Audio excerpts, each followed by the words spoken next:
first time in India? Yes, First time in India. You are liking Murshidabad so far? Good. Yes, we find very nice. Nice place. What do you think about the Hajarduari Palace? Oh, it's huge, very big, and we love the painting. Murshidabad এই নামটা উচ্চারণ করলেই যেন ইতিহাসের পাতা গুছিয়ে গুছিয়ে খুলে যায়।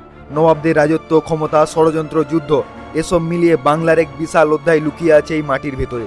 কিন্তু তোমরা কি জানো, আজও কিছু ব্রিটিশ হাজার হাজার মাইল দূর থেকে এখানে ছুটে আসে।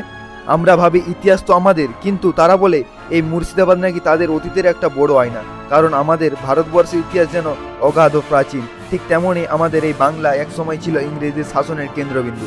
এখানকার প্রতিটি প্রাসাদ, প্রতিটি দরজা, প্রতিটি ইট তাদের রাজত্বের উত্থান আর পতনের গল্প বহন করে। সেই হারিয়ে যাওয়া দিনের স্মৃতি, সেই পুরনো ইতিহাসের খোঁজে আজও হয়তো তারা ফিরে আসে এই মুর্শিদাবাদের বুকে।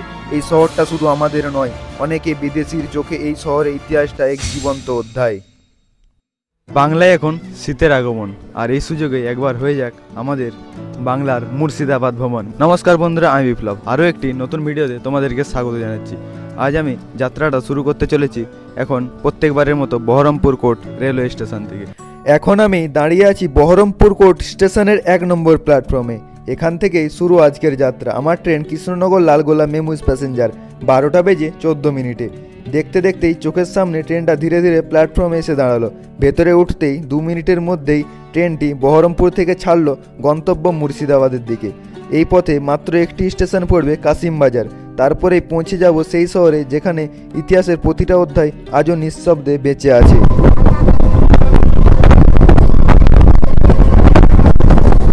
আর তোমরা যদি মুর্শিদাবাদ আসতে চাও তাহলে শিয়ালদা বা কলকাতা থেকে খুব সহজেই ট্রেনে করে চলে আসতে পারো। শিয়ালদা লালগোলা লাইন বা ভাগীরথী এক্সপ্রেস যে কোনো একটা ধরে নামলেই পৌঁছে যাবে মুর্শিদাবাদের বুকে। সিম্পল জার্নি, আর একবার এলে বুঝবে ইতিহাস তোমাকে সত্যিই যেন টেনে নিয়ে এসেছে এই মুর্শিদাবাদে। আর দেখো, ট্রেনের দরজার দিক থেকে বাইরের প্রকৃতি দেখতে দেখতে কখন যে মুর্শিদাবাদে চলে এসেছি সত্যি বলতে বুঝতেই পারলাম না। এই রেলপথ, হাওয়ার দোলা, ট্রেনে ভ্রমণটা আমার ছোটোবেলা থেকেই প্রিয়। আজও সেই একই অনুভূতি, একটা রোমাঞ্চ, একটা শান্তি, যেন পুরনো দিনের স্মৃতি আবার ফিরে এলো। খুব অল্প সময়ে ট্রেন জার্নি শেষ করে আমি এখন এসে পৌঁছেছি বাংলা, বিহার, উড়িষ্যা তখনকার দিনের রাজধানী মুর্শিদাবাদ জংশনে। এই মুর্শিদাবাদ কত না কি পুরনো ইতিহাসের সাক্ষী রেখেছে। স্টেশন থেকে বেরিয়ে প্রথমে এক নজরে দেখে নিলাম মুর্শিদাবাদ স্টেশনটা, তারপর সোজা গেলাম ঘোড়া স্ট্যান্ডের দিকে। কারণ মুর্শিদাবাদ এসে ঘোড়ার গাড়ি না চড়লে যেন ভ্রমণের মজাটা পুরোটা হয় না। তাই ঘোড়া স্টেশন থেকে একটা ঘোড়ার গাড়ি নিলাম আর রওনা দিলাম হাজারদুয়ারির উদ্দেশ্যে। সত্যি বলতে কি, গাড়ির মালিক আমার কাছে মাত্র 10 টাকা নিয়েছেন, এর বেশি 1 টাকাও নেননি। এমন সরল মানুষ আর এমন সহজ সরল ব্যবহার মুর্শিদাবাদ সত্যিই আলাদা করে তোলে।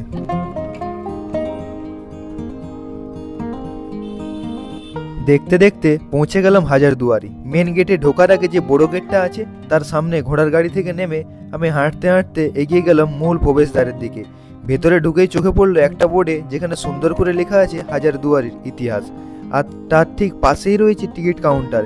সেখান থেকে জনপ্রতি 25 টাকা করে টিকিট কেটে আমি এগিয়ে চললাম ভেতরের দিকে। এই টিকিটটা আমরা জমা দিয়ে হাফটা কেটে নিল ওখানে।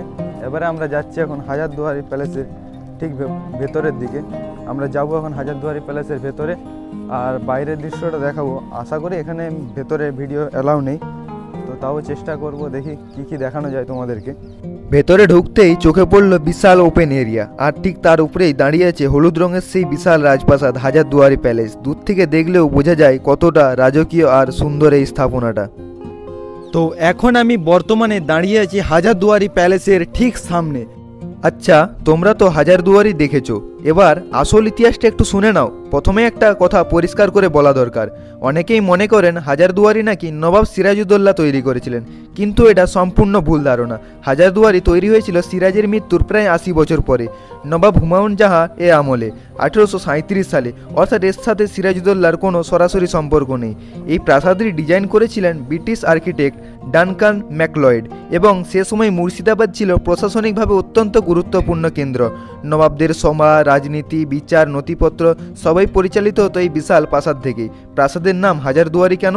কারণ এখানে রয়েছে প্রায় 1000টি দরজা, যার মধ্যে 900টি আসল এবং 100টি নকল। শত্রুকে বিভ্রান্ত করার জন্য তখন এই নকল দরজাগুলো রাখা হয়েছিল।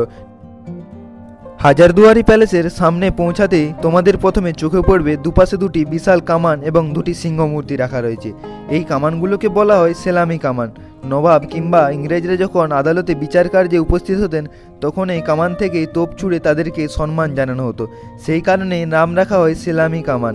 আর সামনে যে সিংহটি দেখতে পাচ্ছ সেটা ছিল সেই সময়কার শক্তি, সাহস আর রাজকীয়তার প্রতীক। পুরো দৃশ্যটা যেন ইতিহাসের সেই গৌরবময় মুহূর্তগুলোকে আজও চোখের সামনে তুলে ধরে। এখন আমি যাব হাজারদুয়ারি প্যালেসের ঠিক ভেতরের অংশে। আর এখানে ভেতরের অংশে যাওয়ার জন্য সম্পূর্ণভাবে ক্যামেরা আছে নিষিদ্ধ, তাই আমি আপনাদেরকে পুরো ভিডিওতের মাধ্যমে ভেতরটা দেখাতে পারবো না। আশা করি এর জন্য আমি খুবই দুঃখিত রইলাম। নিচের দিক থেকে প্রবেশ করার পর আর দ্বিতীয় তলাতে আছে বাইর হওয়ার পথ।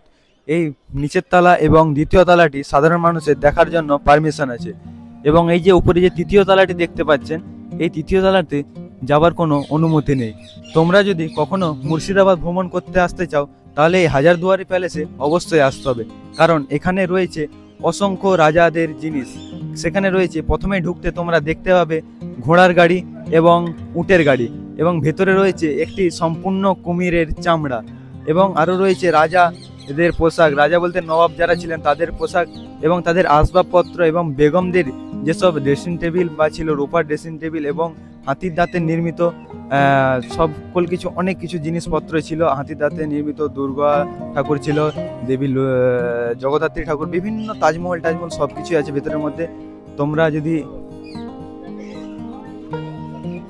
কিছুক্ষণের জন্য আমাকে স্ট্যান্ডটা রেখে দিতে হবে, কারণ এখানে বললো যে স্ট্যান্ডে কোনো ভিডিও করা যাবে না। এবার আমি যাচ্ছি ইমামবাড়ির উদ্দেশ্যে। তার আগে তোমরা এই যে বিশাল বড় কামানটা দেখছো এর ইতিহাসটা একটু শুনে নাও। এর নাম বাচ্চাওয়ালি তোপ, মুর্শিদাবাদের অন্যতম সবচেয়ে বিখ্যাত কামান। ওজন প্রায় 7.5 টন এর কাছাকাছি। একসময় এই কামানটা ছিল নবাবী শক্তি আর সাময়িক শক্তির প্রতীক। লোককথায় বলা হয় বহু বছর আগে যখন এই কামানটি একবার চালানো হয়েছিল তখন বিস্ফোরণের শব্দ এতটাই প্রবল ছিল যে আশেপাশে গ্রামের বহু গর্ভবতীর মহিলার প্রসব বেদনা শুরু হয়ে যায়। সেই থেকেই নাম রাখা হয়েছে বাচ্চাওয়ালি তোপ। আর এই কামান চলতে নাকি প্রায় 18 কেজি বারুদ লাগতো। ধাতব নকশা, রিং ও কারুকার্য দেখলে বোঝা যায় সেই সময়কার কামার শিল্প কতটা উন্নতি ছিল। যুদ্ধের সময় শক্তি প্রদর্শন, দুর্গ রক্ষা আর রাজকীয় ক্ষমতার ইঙ্গিত ছিল এই তোপ। এটা শুধু একটা কামান নয়, নবাবী আমলের ইতিহাস, কারিগরি আর শক্তির এক নীরব সাক্ষী। এরপর তোমরা যেটা দেখছো এটাই হলো মুর্শিদাবাদের বিখ্যাত ইমামবাড়া। হাজারদুয়ারি একদম অপোজিট সাইডে অবস্থিত। ইমামবাড়াটা দেখলে বুঝতে পারবে এর বিশালত্ব আর স্থাপত্য কতটা রাজকীয়, কিন্তু এর পেছনে ইতিহাসটা আরও চমকপ্রদ। এরপর তোমরা যেটা দেখছো সেটাই হলো মুর্শিদাবাদের বিখ্যাত নিজামত ইমামবাড়া। হাজারদুয়ারির ঠিক উল্টো পাশেই দাঁড়িয়ে আছে। ইতিহাস বলছে সিরাজউদ্দৌলার আমলে এখানে আগে একটি পুরনো ইমামবাড়া ছিল, কিন্তু এক ভয়াবহ অগ্নিকাণ্ডে সেটা পুরোপুরি পুড়ে ধ্বংস হয়ে যায়। তারপর 1847 সালে প্রায় 6 লাখ টাকা ব্যয় করে নতুন করে এই বিশাল ইমামবাড়াটি নির্মাণ করা হয়। আর সামনে যে মসজিদটা দেখছো শোনা যায় নবাব সিরাজউদ্দৌলা মক্কা থেকে পবিত্র মাটি এনে এখানে স্থাপন করেছিলেন, যাতে সেই সময় যারা মক্কায় যেতে পারতেন না তারা অন্তত এই মসজিদে এসে মক্কার মাটির স্পর্শ করতে পারেন। আর এখানে বাগানের ওপর যাওয়া সম্পূর্ণভাবে নিষেধ। এখানে সিকিউরিটিরাও বসে আছে। এই বাগানে যাওয়ার রাস্তাটা পুরোপুরিভাবে ব্লক করে দেওয়া হয়েছে। আর সামনে যে ক্লক টাওয়ারটা দেখছো এটা হাজারদুয়ারি কমপ্লেক্সের অংশ। ইউরোপ থেকে আনা মেকানিজম আর ইউরোপীয় নকশার ছোঁয়া এখানে স্পষ্ট। তোমাদের একটি মজার তথ্য বলতেই ভুলে গেলাম, হাজারদুয়ারি প্রাসাদটি 1837 সালে সম্পূর্ণ হয়েছিল এবং তৈরি করতে খরচ হয়েছিল তখনকার দিনে প্রচলিত হিসাব অনুযায়ী প্রায় 16.5 লক্ষ টাকা। Hi sir, how are you? I'm fine. What do you want? For picture? Okay. Okay. I am a content creator. France. Small. France. France. Oh, अच्छा. You like India? I love India. I love.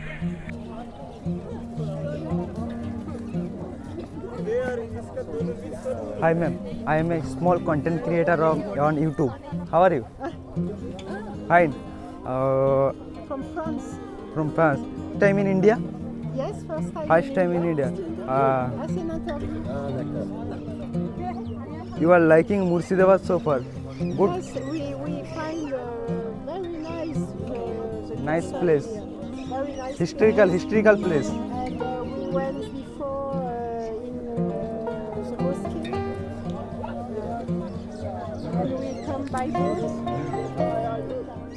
What do you think about the Hajardwari Palace? Oh, it's huge, very big, and we love the painting of the Nawab.